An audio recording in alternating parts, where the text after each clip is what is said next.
September 8th, 1875. That's when it all began.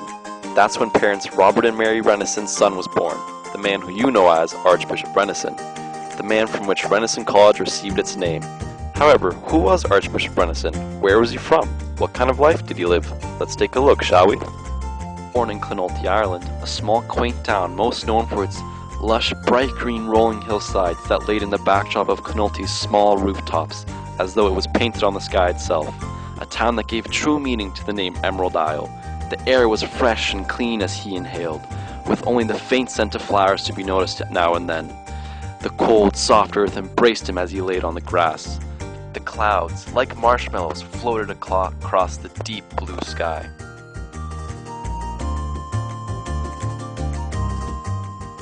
Clonoulty, also known for its long, endless stretches of gold, glowing farmers' fields, filled with oats, potatoes, and the smell of manure that was potent enough to set one's nostrils aflame. Although, always eerily quiet and peaceful.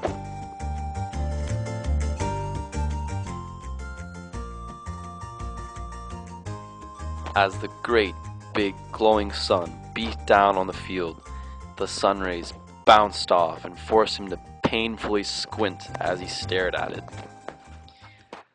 1882 is when the Renison family packed their bags and decided to leave Ireland for a new life in a strange new country. A lump in his throat as he embraced old friends for what could be the last time, feeling himself getting warm and hot, all the pent-up emotion trying to not let it all out. The ground felt numb as he was walking towards the water towards his boat. Arriving in Canada, the air was filled with the smell of pine. The ground felt safe and sturdy as opposed to the boat he had just been on. The embrace his father gave him was warm and gave him confidence for what is to come. Robert studied at University of Toronto for a degree in theology, where he spent endless days and nights studying and working hard to build his knowledge on his path to becoming a priest. Long, hard, sleepless nights working on projects, assignments, studying, readings, until the words on the page began to get blurry. Feeling the sweat on his forehead, his eyelids felt as they had weights on them. The only thing kept him going was the sharp, bitter taste of coffee and the aroma of it filling up the room. His hand cramping from the pain of the writing and a headache starting to occur.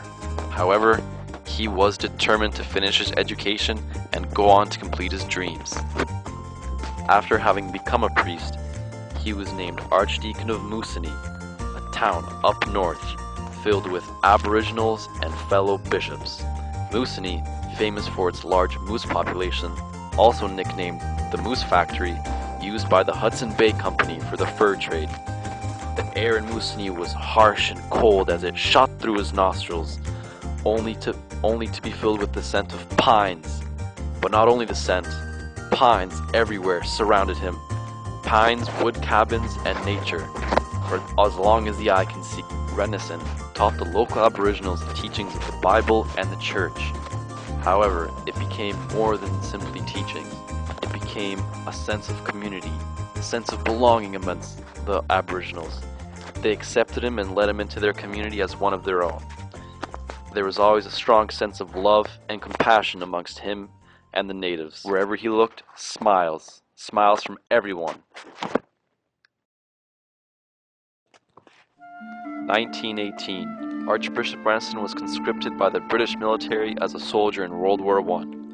Stationed at Boulogne, France, he was in charge of defending this town from the oncoming German invasion, spending most of his time looking over his shoulder and having a constant anxiety of what was to come next. Having to constantly maneuver in the hot and sweaty military gear through the various terrain was no easy task. The sweat from his forehead dripped down into his eyes, causing them to burn and sting, as he had to constantly look out for the enemy.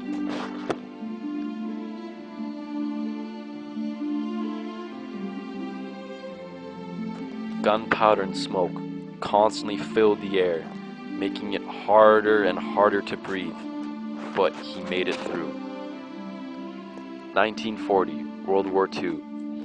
Archbishop Renison was stationed as a clergyman for the Royal British Air Force in London to give spiritual and emotional support to both soldiers as well as citizens, while London was experiencing its worst bombing by the Germans at the time. There had been the constant sound of fighter planes roaring over the sky, followed by the thunderous explosions by the bombs being dropped on the city. Renison had to console and help these people by looking into their bleak, hopeless eyes and telling them it was going to be okay. Having felt a sense of accomplishment after seeing at least a slight bit of joy spark up in their eyes, that's how he knew he had done his job. After having serviced many areas of Canada, he ultimately returned back to Moosonee. He felt a connection there where he felt nowhere else. Happiness flowed through the town as well as through the local chapel. The Aboriginals and their sense of warmth and community was like nowhere else. However, just like all stories, it must come to an end. Robert John Renison passed away October 6, 1957, but he left behind his legacy and impact on not only the Anglican Church, but on Canadian society as a whole. Remembered as the loving and caring priest that he was, with the permission from his wife, the University College in Waterloo, Ontario was named after him. We carry his legacy throughout these hallways, throughout these classrooms. His essence is carried on in every student, professor, and staff member working hard to achieve their dreams.